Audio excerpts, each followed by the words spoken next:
Colette, c'est d'abord une œuvre, 16 romans, plus de 1200 articles, avec des mots infusés d'une sensualité ravageuse.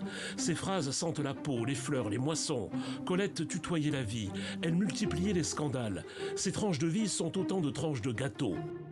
Colette, à la fin de sa vie, notamment après la Seconde Guerre mondiale, est une sorte de sainte patronne des lettres. Tout le monde vient voir Madame Colette, tous les grands écrivains étrangers viennent lui rendre visite. Je crois qu'il y a beaucoup ça dans l'influence que Colette a eue, c'est-à-dire cette action presque souterraine que la lecture de ces textes a eue sur des générations d'écrivains et d'écrivaines singulièrement. Alors l'exemple le plus frappant et le plus symbolique, c'est sans doute Françoise Sagan, puisque Bonjour Tristesse paraît en 1954, quelques mois à peine avant la mort de Colette, et tous les journalistes, ou une grande partie des journalistes, comparent Françoise Sagan à Colette.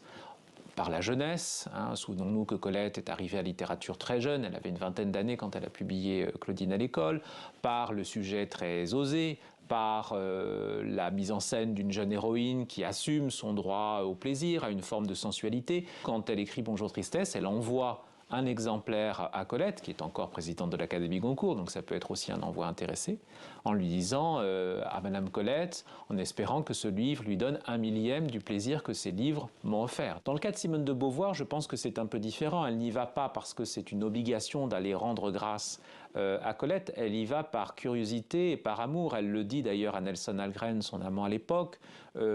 J'étais un peu amoureuse d'elle dans mon adolescence. Elle était née en 1908, Simone de Beauvoir, donc elle a été élevée avec les grands romans de Colette. Colette est l'autrice la plus citée dans le deuxième sexe.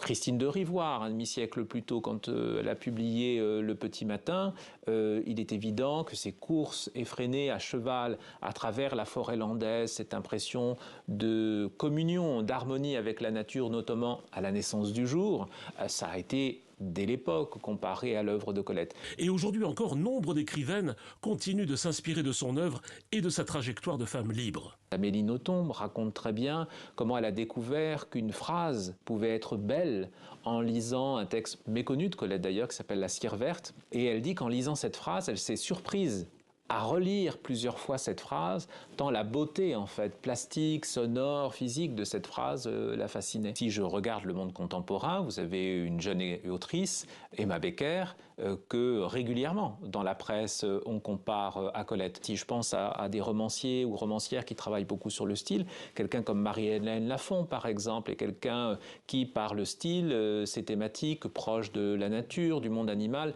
le rapproche de Colette. Avec des mots de tous les jours, Colette écrivait comme personne. Elle a fait de sa vie une œuvre et de son œuvre une leçon de liberté.